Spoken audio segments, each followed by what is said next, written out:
So welcome everyone to Healing Beauty Symposium. This is the place to empower your feminine heart in life and business and love.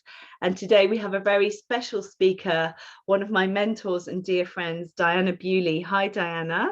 Hello, Kelly. It's wonderful to see you here. Thank you so much. So Diana is going to be talking to us today about becoming ready for sacred union. And I just kind of realized a lot of the talks have been about our inner empowerment, and this is going to be the first talk about our connection with another. So it's going to be a very special talk.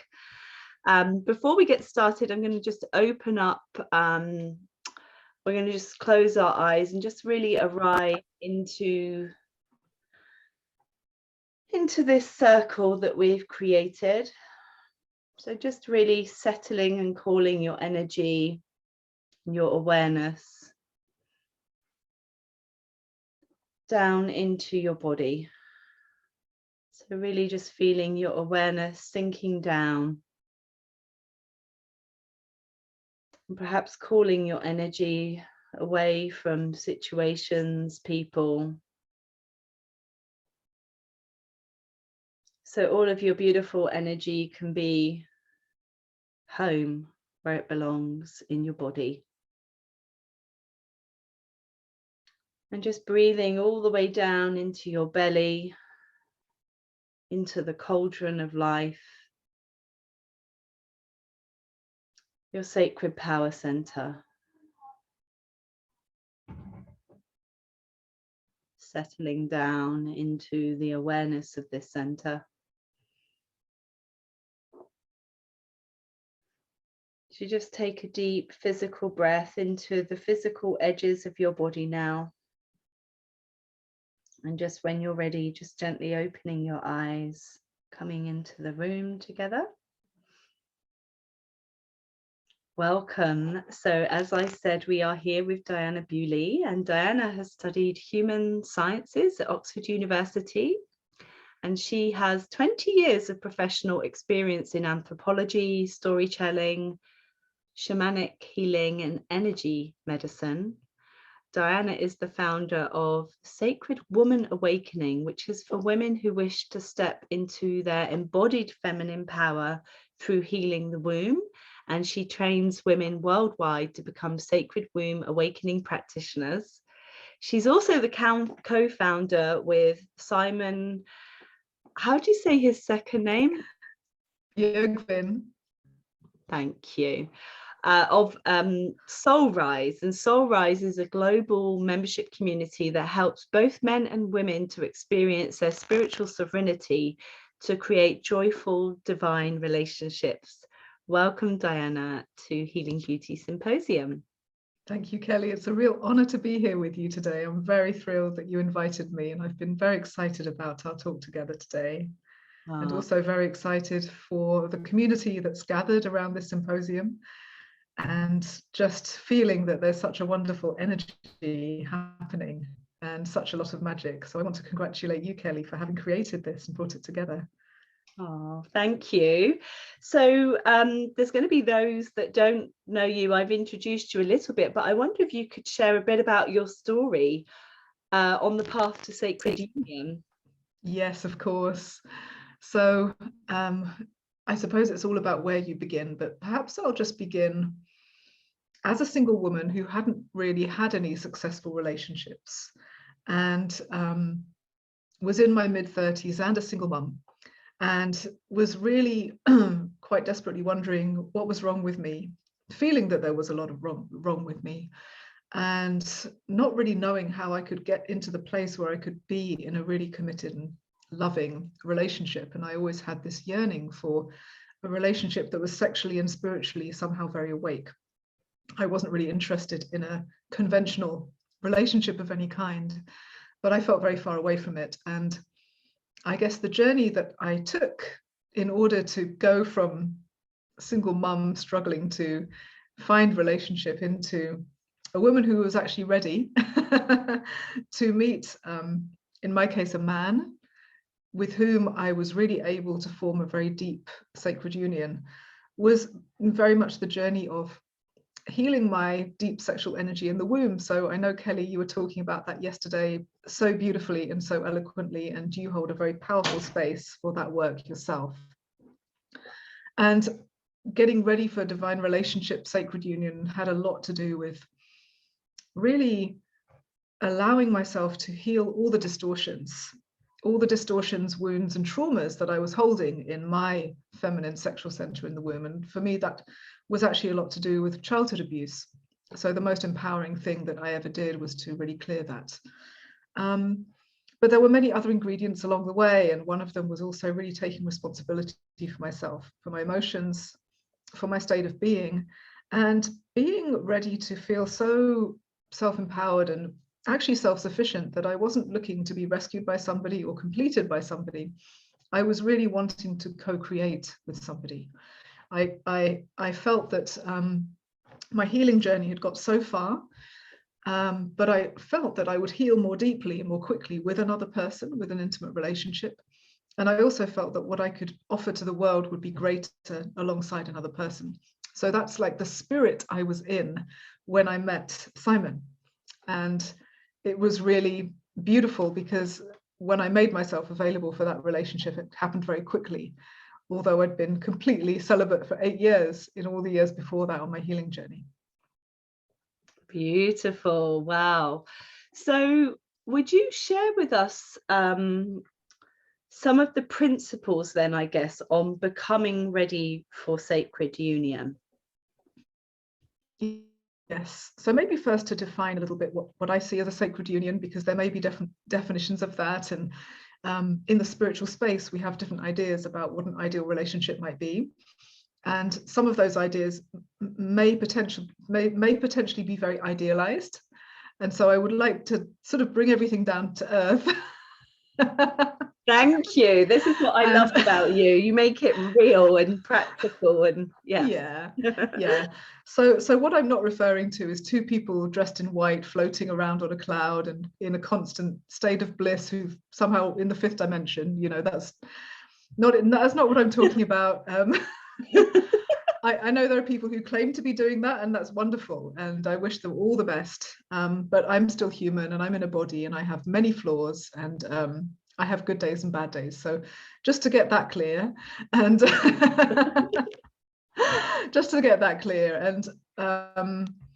so really when I'm talking about a sacred union or a divine relationship, and I also like to call it a conscious relationship, that's a kind of nice way to also describe it, which might be a little bit more grounded.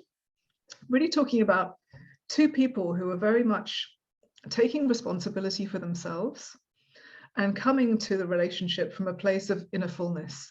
So they've already found the key to their own heart. And then from there, they are really able to connect in a stream of love between each other. And that's kind of the simple definition that I'm going to give, because there are many, many aspects and facets which we'll go into. But I'd like to just start with that simple definition, because it's also really kind of the first key in order to step into a sacred, divine, conscious relationship, that you are already full of your own love. You're already full of your own love. You've dived into your own dragon's den frequently enough to uncover the wounds, the traumas, and the hurts, and you have done enough. I say enough because there's no one who's perfectly healed out there, and I'm not claiming to be either. I have plenty of dragon's dens left in my soul, which I'll have to visit, you know, over time. But you've done that enough to be just aware that you are the source of your own love, and you are really finding that self-sourcing. And you've worked enough perhaps with your shame and your guilt and your self-hatred so that your love is more powerful than those things. And you really feel that you're generative. You're a generative being. You're able to generate love. And the divine or sacred relationship comes when two people who can generate love then come together and then create something even bigger. Because the quality of energy, the quality of love, the presence, the creative energy, whatever it is, then creates this huge kind of exponential possibility and energy between them. And the difference, I guess, between that kind of relationship and the kind of relationships I was having before is that the kind of relationships I had before were often based on mutual need. So you have two people who feel that their cup is empty on some level and are looking for the other to fill it. And so there's essentially a real limitation on how co-creative you can be, because really you're trying to siphon each other's energy off.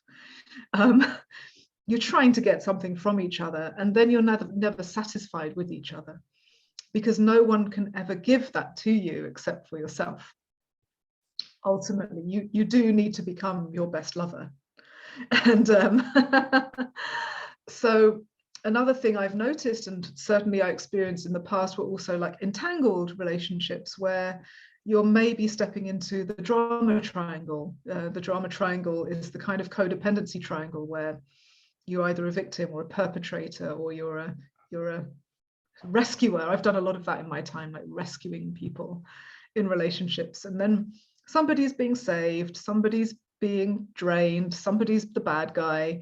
And then this drama triangle also doesn't allow for this generative heart connection to happen, because you're kind of in a role and energy is flowing in a way that is keeping you in some kind of story with each other. And it's not the story of love. Yeah. Yeah. I love how you described that, because most relationships are actually what you that kind of entanglement and that fulfilling each other's needs. Yes, and I think that's the paradigm we're in. That's what we're entrained to believe a relationship is. It's what our parents possibly modeled to us, if unless we were very lucky. And so it's kind of understandable, forgivable, and normal that we're often unconsciously go into that, because that's kind of what it is. And it takes some time, it takes some self-healing, it takes some self-reflection. In my case, it took 8 years of celibacy to really shift my own paradigm of what I wanted to be in a relationship.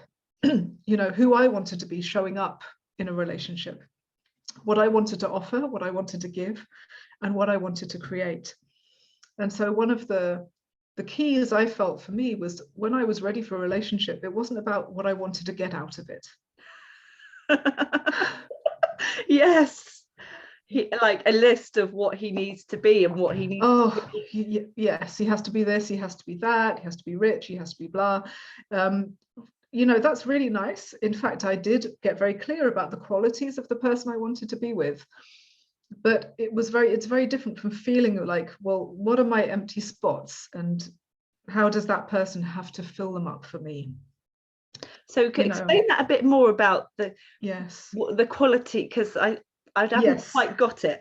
Okay, so for example, in terms of qualities, I was very clear that I wanted someone intelligent and well-traveled, and all these other things which are important to me, because it kind of matches my way of being. It's kind of an equal relationship. But what I was very aware of watching out for was, for example, I want someone to make me feel safe, or I want someone to make me feel loved, because that's where you are actually trying to fill a hole that you're actually responsible for filling yourself. Yeah, okay, I can see this. Yeah, okay. So it's I feel lonely. I just want someone to be with me. I want someone to fill the void of my loneliness, right?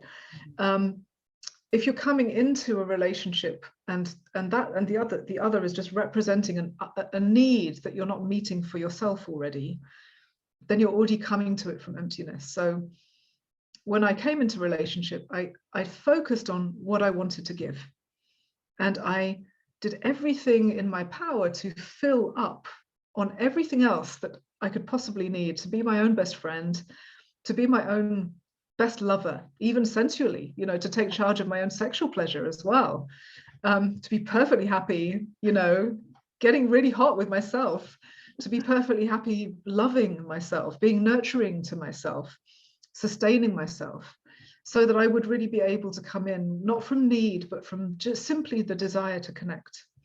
And so this was the difference for me. And yes, I had criteria about the kind of person who I would be compatible with, and with whom there would be a rich connection, of course. But that also didn't have to be a perfect person. And I think that's another strong and beautiful thing around a conscious relationship, is that you don't have to go from illusion to disappointment, and you don't Just settle then. Because if you're looking for the perfect one, then you will project the perfection onto someone eventually. But eventually that facade will crumble because no one can possibly stand up to it. So I was from the outset just wanting to meet another human being. Yeah, isn't that funny? Because that's what we are. And we want Yes. people to be more than human. Yeah, we want the other to be the sort of the paragon of whatever it is that we're looking for. And so I was very clear also that I really just wanted to be with the human. And the beautiful thing that happened when I met Simon is from the outset, we shared our vulnerabilities. We shared the things that hurt.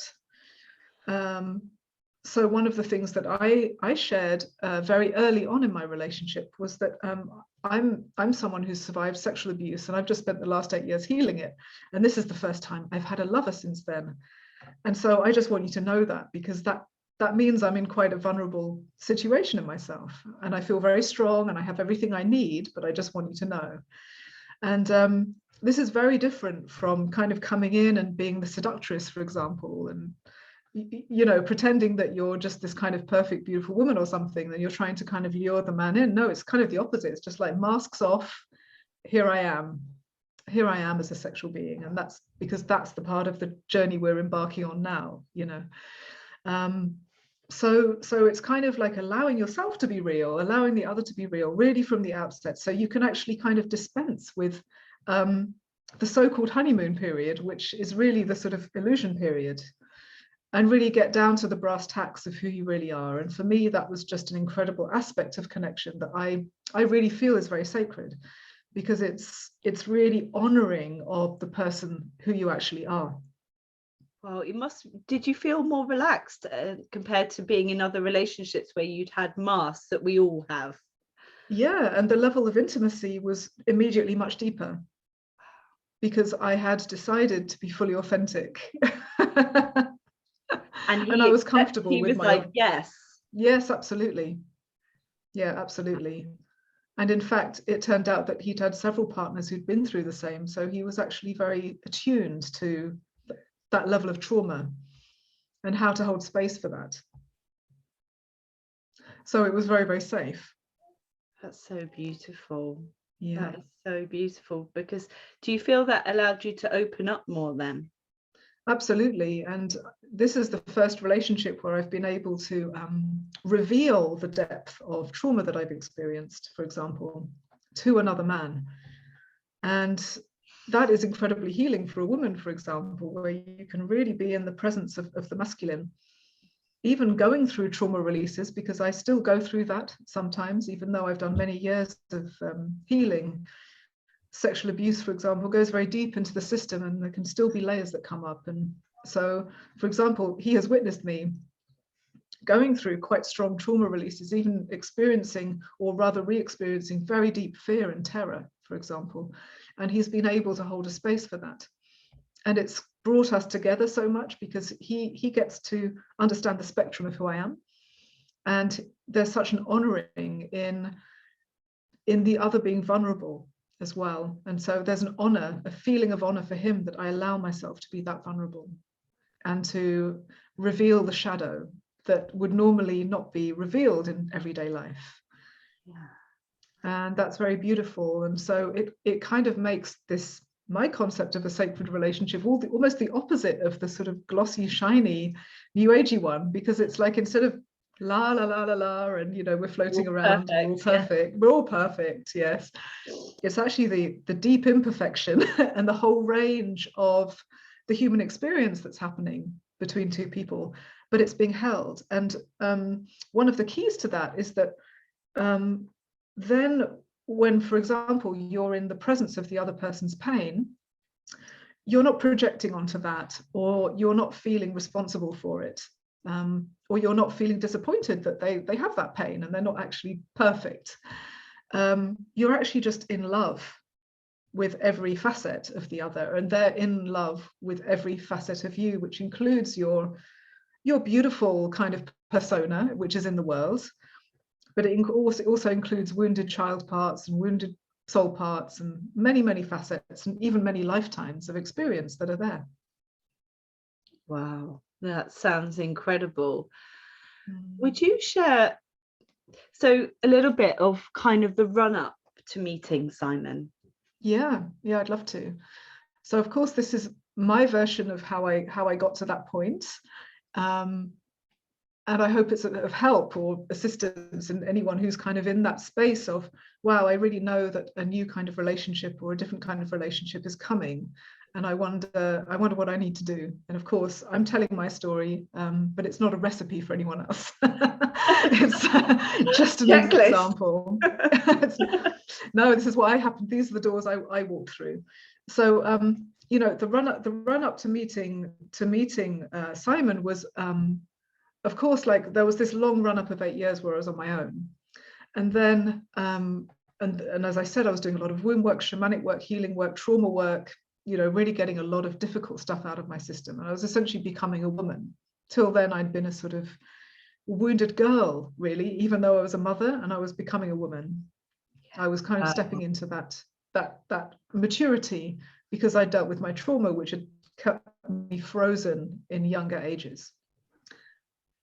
And so for me, because of my life history, becoming a woman took a bit longer than it might for some other people. Yeah, but I'm feeling that this is really common, actually. Yes. I mean, to touch on abuse and even just childhood trauma, it's terribly common, isn't it? A lot more common than we realize. Yes, it's very common. It's very common. And the thing is that unresolved trauma keeps part of you trapped in a younger emotional and even sexual age.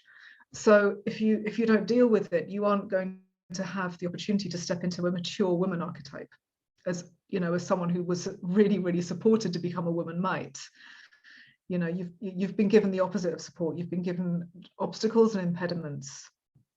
And so that, I guess, the first stage was really deciding to become a woman, you know, in the run up to meeting a man. Not a boy or yes. Emotionally unavailable, yes. Or an abuser. Yes, because I tick. I know all about those from my past, and that was mirroring back to me, the wounded girl, of course. You know, the emotionally unavailable men, the abusive men in different ways. You know, whatever it was clearly showing me who I was and what I was attracting. So yes, and then there was a more intense run up where I really decided it's time to meet someone. It's time. And that kind of opened up a whole doorway of further healing, actually. So just in the few months before I met Simon, and I'd really decided, now it's time. I can feel this person approaching, can feel them arriving. I then met an amazing shamanic healer who helped me to release a whole load more layers that I still was holding. And there were some layers from my family that I was still holding. And also, well, it was very interesting because there was a layer of body dysmorphia as well, which I'd inherited from my mum.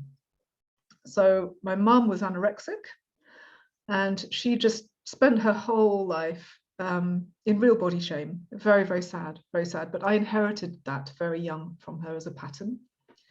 And I was able to release it energetically, which was absolutely amazing, with the help of a shamanic practitioner who is incredible. And I was also able to release some layers which were really preventing me from being seen as a woman as well. Layers of kind of masking over myself, which were really preventing men from seeing me as a woman. And so these were kind of really deep, deep healings that happened. And they were part of walking through the gateway into being ready. And once I really did feel absolutely ready, I got onto a spiritual dating site, and I put myself out there with a photo and a description. And I said to myself, I'm going to let him find me. He has to find me because I'm going to be in my feminine and I'm going to just be here. I'm going to be in my space. And within 3 days, I received a message from Simon. So I was 3 days on the dating market. Oh my God. And can I ask you, when he first contacted you, did you know who he was?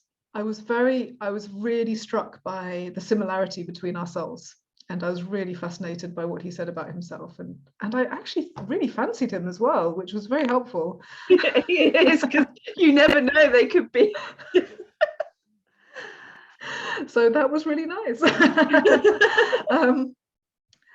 Yeah, and it was really clear that we had a huge connection. Yeah, and within very little time I knew. And so a little bit about the quality of the meeting, because this is kind of interesting. We began, of course, by having conversations, as anyone would. And we were in different countries at the time, so they were online conversations. And then we started meditating together. We thought it'd be really beautiful to do some meditations together. And what happened to us was that as we were meditating together, we felt that we were in a divine marriage ceremony. We actually felt like we were making love and in a divine marriage ceremony. And he was 3,000 kilometers away, but we were just completely blown away by what our souls were doing, by how our souls were connecting sexually and spiritually with each other. And it was just an incredible experience. And we both, in this moment, just absolutely knew that we were meant to be together. There was just absolutely no doubt. And when we finally met in person, it was like just a confirmation of that. But we already knew without ever having touched each other. It was so clear because of the energetic connection unfolding. It was really amazing. We knew that we were having a divine partnership. And a sort of very cosmic aspect of this, which I'll tell you about. And I'm going to say this, but I'm going to give it a preamble that I don't want you to, let's not get into the overly mystical territory with this, but this was very mystical, is that when I had been in touch with Simon for a few weeks, I guess, because everything unfolded quickly, I had a very strong vision of us in the pleroma. So Kelly, this is inspired by John's book that you lent me at this time. That was one of the elements that was happening. John DeMartini's book about sacred relationship, one of our esteemed speakers on the summit. So that's a nice connection.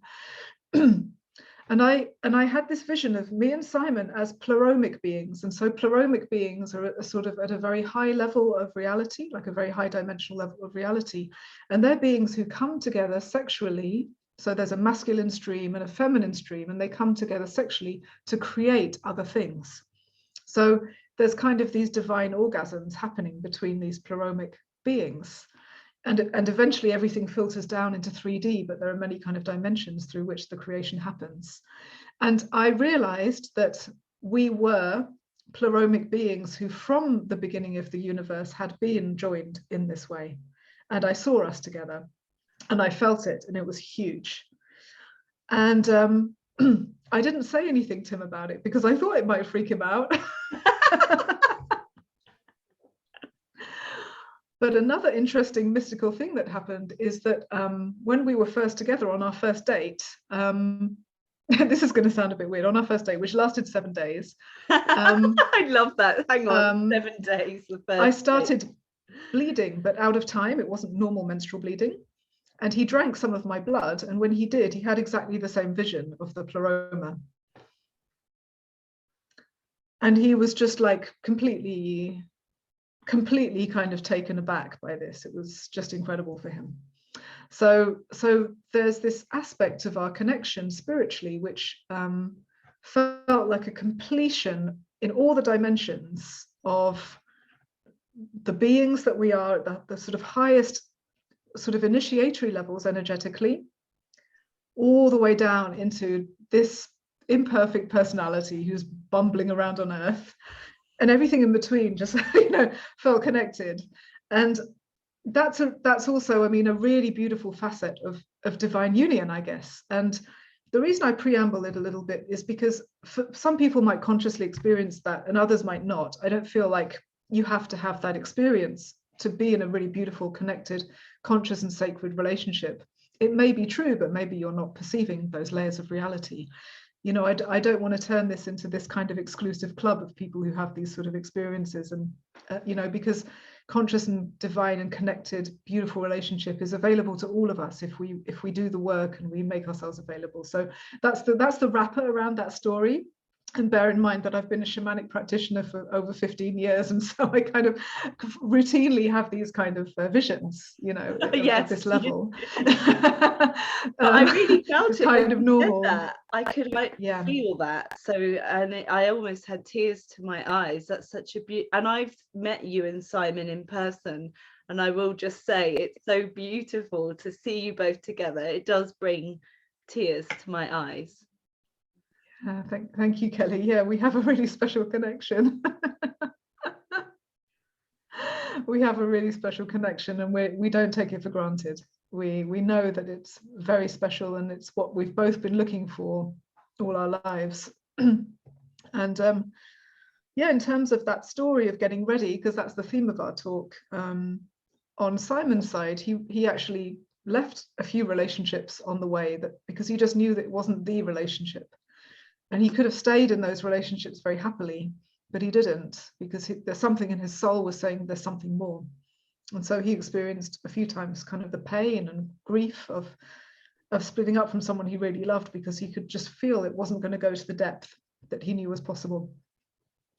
And that's kind of another part of the preparation is, I guess, how much are you going to compromise, and how much are you going to be really clear about about the depth of connection that you know you can experience, about the potential for co-creation that you would like to, you know, allow to unfold in your life. It's a decision, you know. So, for example, I was never interested in going down the aisle in a white dress. That was never my fantasy.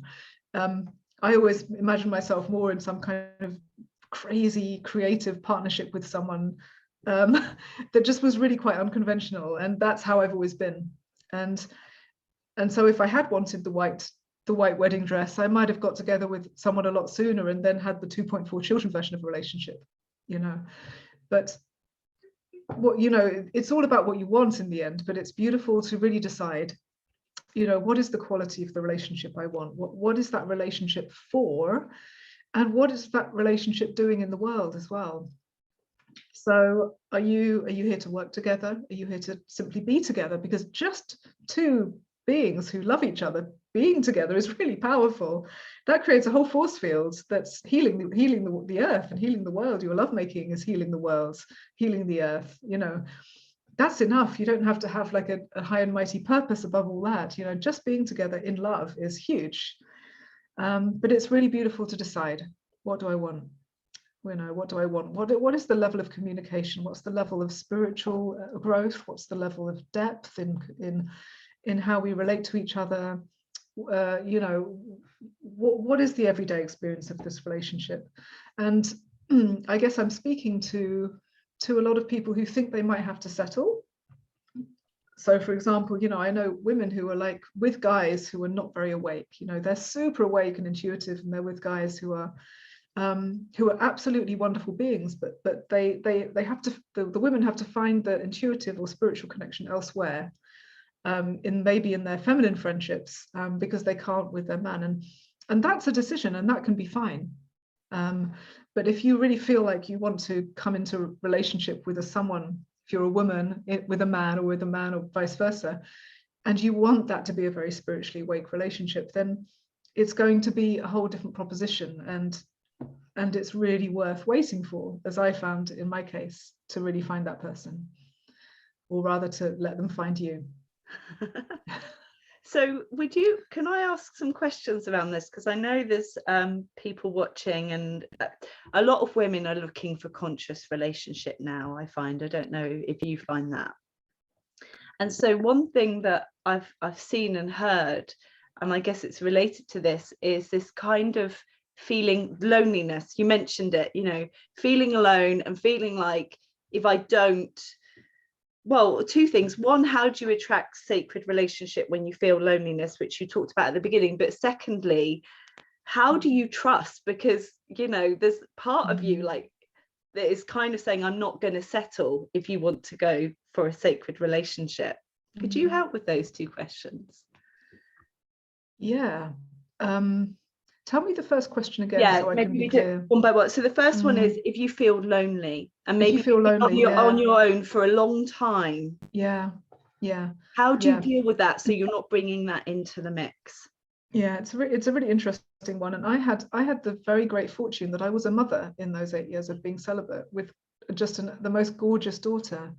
And so in a way, being a mum gave me an intimate relationship that I could really enjoy. And I'm sure you know this, Kelly, too, with your daughter. It's like when you have a child, a huge part of your heart is being filled up. Yeah. And so I know that before I was a mum and I was single, I found it horrible and lonely and brutal, especially when I lived in London, big city, you know. So it's so brutal to be single in these kind of circumstances. And it is really hard to tell yourself that you're not going to settle for, because you just want someone, and that physical and emotional need for intimacy is so big for us human beings. And we live in a world that's been constructed to create a lot of loneliness. So what I would say is, if there's any way that you can consciously nurture yourself, then do that as much as you can. So really the art of self-parenting, self-mothering, self-fathering, and self-nurturing is very important, so that you can kind of be your own best friend and be your own companion. It's a really, really beautiful art. Yeah. Yeah. How can you accompany yourself? How can you be with yourself? How can you feel the loneliness and then feel an even bigger love for yourself that's even bigger than the loneliness? That feels so one of the powerful. things Yeah, so one of the things I was teaching in Soul Rise the other day to the women was, imagine if you can summon up the Divine Mother in front of you with all of her care and compassion and unconditional love and warmth.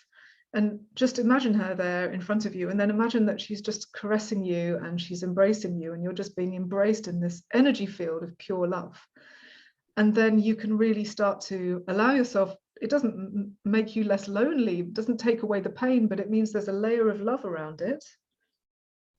And then you can actually realize, oh my gosh, I can actually generate so much love for myself, just connecting to the Divine Mother. And if I can imagine that, it's because I am that. It's because that's part of me. And I can summon up this layer of myself who is the love, compassion, warmth, safety, and all the other qualities that you might need to feel in that moment. And then you may find that the loneliness will dissipate. And the other thing, of course, is to nurture good friendships, you know, like really nurture good friendships if you can. And again, I know that depending on where you live and what your circumstances are, that can be also really difficult. I mean, I was a lonely spiritual woman in London for quite a while before I moved out of the city. And then it was just so much easier. There was a community around me, but I know it can be hard, but find those people, or, you know, find those places where you're going to find those connections, because it's not actually healthy to wait for a relationship in order to have friendships, in order to have anything else. Really build your network as much as you can, however you can. And then that makes you more resilient, and it makes you feel more accompanied in life. And it helps you to feel that, you know, you can actually come to a relationship out of a fullness of relationship to self, a fullness of relationship to others, that mean that you're not in that same level of sort of desperation, you know, which I know very well. I know it very well. And when I was young and single, I didn't know how to be with myself. You know, I didn't know how to love myself. And I didn't really know how to create deep friendships either. So if you can do those two things, love yourself and be with yourself and create deep friendships, you've already started filling quite a huge kind of void in yourself. Thank you. I think that's really helpful. So I think my second question, if I can remember, was like, yeah, how do you trust? Like, say you say, right, I would love a conscious relationship. That's what I'm waiting for. Yeah. And like, you're waiting for a while. Yeah. Right. Well, I would say let's replace the word waiting with preparing. Ooh. Because waiting sounds a bit passive somehow. And actually, any relationship that you attract is going to be a mirror for you of where you are spiritually and in your healing journey. So if you're feeling like, well, there are no good men out there and I'm just attracting these kind of bozos, or, you know, these guys, whoever they are, you know, and you're just kind of like feeling like there's this kind of void of the kind of relationship you want, the chances are that there's something you have to do about it yourself. You have to change what you're experiencing within yourself, because you are magnetically attracting from yourself. So if the same kind of guy keeps coming into your life, it's because you haven't changed the fundamental thing which is attracting that. So it could be an unresolved trauma. It could be that you're very walled off because you're afraid of that level of connection. So you're saying you want a relationship, but your emotional energy and your energy field is going, keep them away. I'm too afraid to let someone in. I've been hurt in the past. You know, are you actually in trust of men? Have you healed your wounds around men? All of these things are things for you to examine and to work with. And that's what I love doing, you know, and that's what I was doing for years, really feeling into like, well, what, you know, what were the experiences and the wounds and the traumas that led me to attracting these kind of guys? And what were the things that were immature inside me? Where were the places where I was attracting further trauma? Or where were the places where I was actually keeping strong masculine energy at bay because I found it threatening, for example? I had a lot of that. I was often attracting lovely but very collapsed guys who weren't really in their sexual energy because I was afraid of it. I associated it with domination and abuse and fear. So I had to work through all these stories to the point where I really got into my very harmonious feminine energy. And that was the point at which I felt like, well, now I've got to this point and I'm fairly confident I've got to this point. Of course, there'll be more layers, but this is the point at which I can feel confident that what is kind of reverberating through me from my womb and from my heart and from my being is a really open and loving and trusting energy. And so therefore, I know that by the law of magnetic attraction, somebody who kind of mirrors back this to me in the masculine can now come to me. And I wasn't waiting for a conscious relationship. I was waiting to be ready. Ah, I see. Yes. Not putting the onus outside of you. Yes. No, I was waiting to be ready. And when I knew I was ready, then it just happened like that in my case, which was amazing. And of course, that may or may not happen for other people, or it may be that you think you're ready, but actually there is another layer that you need to examine. Yes. So you know, the healing journey is deep. The layers that can come up in healing can be very deep. Be prepared to uncover whatever is there, and don't be afraid of it. Don't judge it. We all just swim in a soup of collective ancestral and historical trauma. Everyone's expressing it in some way, through the feminine and through the masculine. Don't feel that being ready for a relationship means that you're perfect. Being ready for a relationship means that you've really figured out how imperfect you are, and how deep your pain goes, and how much you've had to do, and how much maybe there is left to do. Who knows, you know? And just be at peace with that. It's okay. Yeah, it's okay. And that's one of the things I'm passionate about, is just being really authentic about what's really there. We don't need to feel ashamed of it. We don't need to layer over shame or judgment over what's actually there, because we all have these shadows. That's really and good. when we clean them, we really get into the point where we are receptive to the masculine. We have a strong idea of what the force field of the masculine feels like. So as you know, Kelly, I kind of work with the energy of the divine masculine. So the divine masculine is an energy field. It's a frequency, and you can start tapping into it and feeling it just as an energy, so that you can start feeling it in real people. Because if you don't know what that feels like as an energy, how can you know what it feels like in a man? You may have never met it in your life.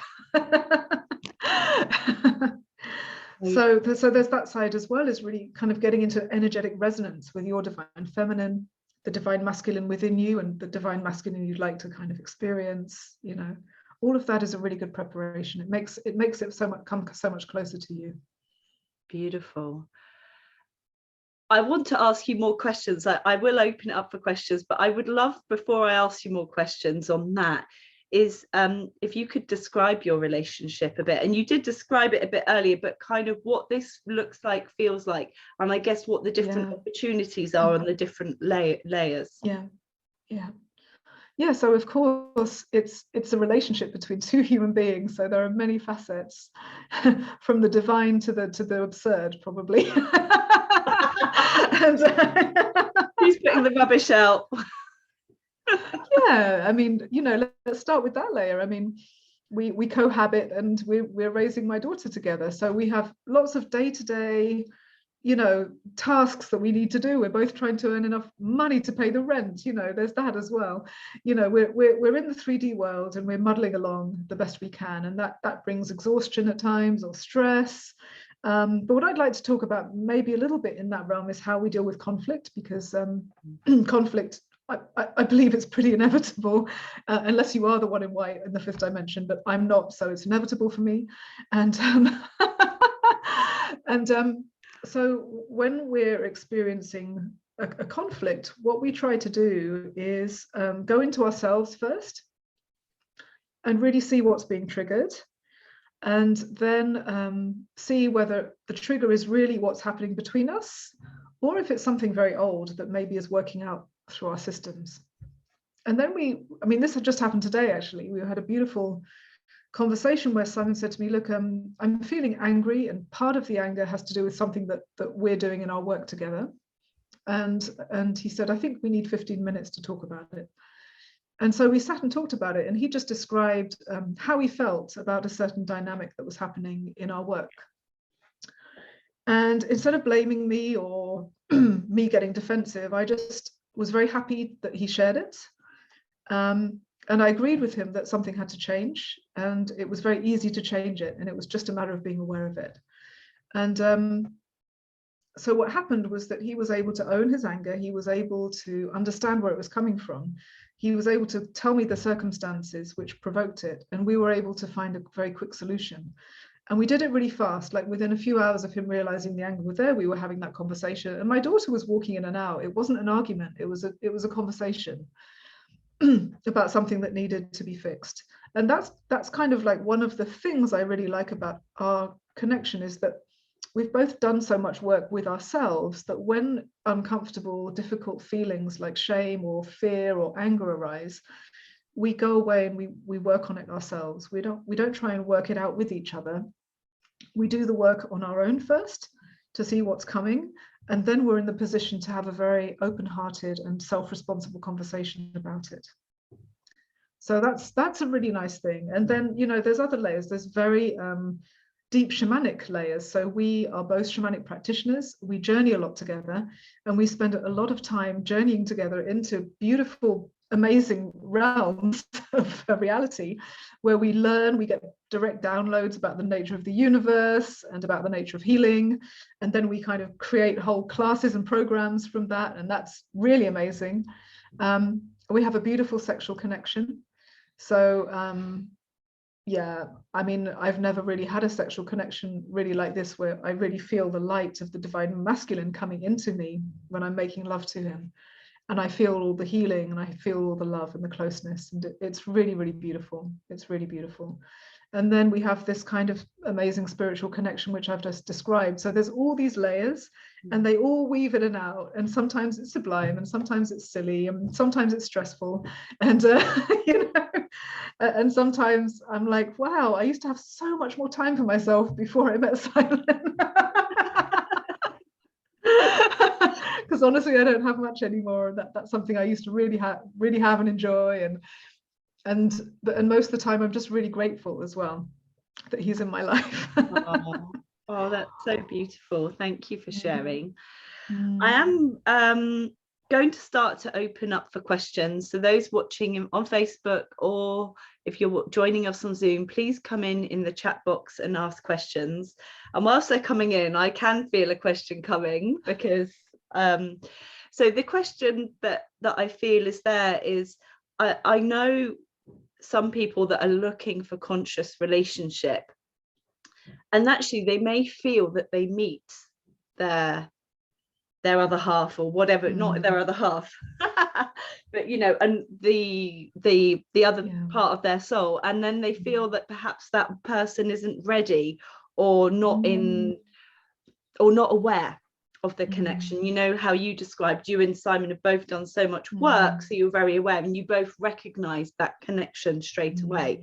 What would you say to women, or indeed men, that are perhaps that counterpart, that recognize it in another, but it's not being recognized by the other? Yeah, it's very interesting, because relationship connections come from so many different places.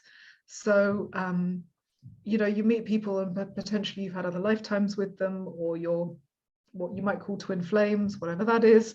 And there are so many ways in which you can feel that intense level of connection. And I think that sometimes what can be happening is that you may have a very, very strong karmic connection with somebody, and that's brought you together, and it gives you a very strong feeling of intensity and recognition with that other person. But it doesn't necessarily mean that that's the person that you're meant to be with in this lifetime. And I have been in that situation where I've really thought or felt that this must be the one, but why isn't he ready? Why is he just such an idiot? Why can't he handle the fact that I can see all his shadow and I tell him about it? Why is he running away? Can't imagine why he's running away. And then I kind of look back and realize, wow, I had some real lessons with this person, and actually what I needed to do was disentangle karma from this person. So I think, I don't have an answer of why it always is like this, but it's certainly an example for me in my lifetime that I feel that I see happening to other people, is confusing a karmically very attached or bonded relationship, which actually needs to be resolved and cleared, with a relationship that's meant to go deeper. And I see a lot of confusion and suffering in that space, and there is a difference. So one of the things that I intended before I met Simon is, I don't want a karmic relationship. I don't, no way do I want a karmic relationship. Because I made that confused mistake so many times, between a connection of love and co-creation and a connection based on the past or concurrent lifetimes, whatever. And I realized there's no interest to me anymore, because every time I'd come into that strong connection, it was just a lot of clearing work for me, and a lot of disappointment, because I'd built a whole bubble around it. Yeah. Oh, this is really good. And I must say, with one of my partners, I felt this very strong soul connection, and he was an initiation for me. I was in a narcissistic abusive relationship with him, where I was being abused, and I thought it was all of this illusion that you talked about, and actually he was there to help me awaken into my power, my boundaries. So I, from personal experience, can share a similar experience. That's really helpful, because so many women, I hadn't seen it like that before, but so many women feel that this person may be the one, and they can't see them back, and that leads to so much disappointment. Yes, I know that story very well, and I think if something's meant to happen, it will. Yes. And it's really good to know how to let go of someone when it's really not flowing. Yeah. So let them go and work on yourself, prepare yourself, as you were saying, and keep inviting in that divine connection. Okay, I'm going to see if there's any more questions. There are some lovely comments. That was just beautiful, all-encompassing expression of grounded divine union, conscious union. Felt like a visual or blueprint of what is possible when we've met ourselves with pure love. That's lovely. Thank you. That's a really beautiful comment. Thank you so much, Jazz. And Sarah as well has said, I love this. Feel the loneliness and love yourself more. This is beautiful. Being human means feeling all the feelings, not rushing through them or ignoring them, but being with them in love. And also your comment about entanglement isn't the story of love. That's so clear to understand. So lots of lovely comments. Well, if you are watching the replay, please put your questions in. Diana is part of the group, so we can ask Diana to have a look at those. And Diana actually has some beautiful free gifts for you. Do you want to talk about those, Dino? I'm going to put the links in the Facebook group, but 2 beautiful gifts that are going to help you on this path. Well, I think you've muted yourself, Diana. Is that possible? You're right, Kelly, I have. Sorry about that. So the first gift is called the Self-Love Miracle, and it's about really bringing that self-love and self-compassion into your life that I described, into your body, because that's a huge part for women, to really love our bodies. We've got so much judgment in there often. To bring that love into your body, to bring that love into your emotions, for example, the loneliness or whatever's coming up for you, and to bring it into your relationships as well. So that's my first gift, and that's a really beautiful foundation stone, really, for anything else that you want to do in your life and anything else that you want to bring in. And then the other one is, I think it's called the 8 Keys to Conscious Relationship, and that's all about really these different facets where you need to bring attention and healing if you want to be ready to step into a conscious relationship. And I've touched on some of them, but there's actually way more in there. So it's kind of like a mini guide on how you can really get ready for a divine union and conscious relationship. And it's written with my beloved, with Simon, and we've written it from the masculine and feminine perspectives. And there's also some beautiful practices in there that you can do, like very short 5-minute practices that you can kind of dip into that help you start to get into the resonance of sacred union relationship. Oh, thank you so much, Diana. I will pop those links in the group. Please let us know if you have any questions. And I want to say thank you so much to Diana for joining us and for coming to talk about this very juicy subject. Thank you, Kelly. It's been a real honor and a real pleasure to be with you and to be with our Summit community today as well. Just thank you so much for all of those who've joined live and who are with us. I've really felt you. And thank you, and a big hello to all of those of you who are watching through the replay. Thank you so much for being with us in that way as well. I'm so honored. Yeah, thank you. So tomorrow is the closing ceremony. There's one, I've done one in the morning because we've had a lot of people in Australia and New Zealand watching. They've had to watch most on replay because of the time zone. So I'm doing one at 9 o'clock Central European time, and then I'm doing one at 8 p.m. So 9 a.m. and 8 p.m. Central European time. So come and join then for the closing ceremonies. Thank you so much, and I will see you all tomorrow. Bye. Bye-bye.